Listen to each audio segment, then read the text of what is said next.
Muling iginit ng Bureau of Fisheries and Aquatic Resources na hindi kikalanin ang unilateral ban na ipinatutupad ng China sa West Philippine Sea. Sa harap ito ng deklarasyon ng 4 na buwang fishing moratorium ang China at nagbanta na huhulihin ang mga mangingisda na mamamalaot sa karagatang sakop ng Pilipinas simula sa June 16. Sabi ng BIFAR, ang pag-aresto sa ating mangingisda ay karagdagang paglabag sa international law.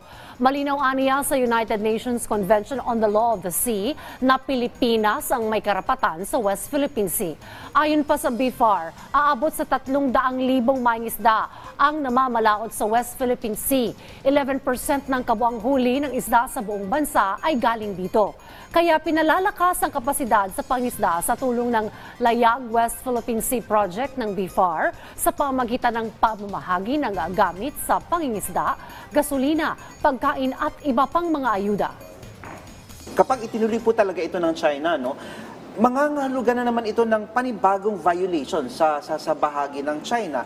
Ito po would entail provocation dahil ito po illegal, walang inaangklahang international law ang kanilang gagawing pag-aaresto sa ating mga mangisda. Dahil katulad ng sinabi ng ating Pangulo doon sa Singapore na ang ating sovereign rights sa West Philippine Sea ay matatag na nakaangkla sa UNCLOS.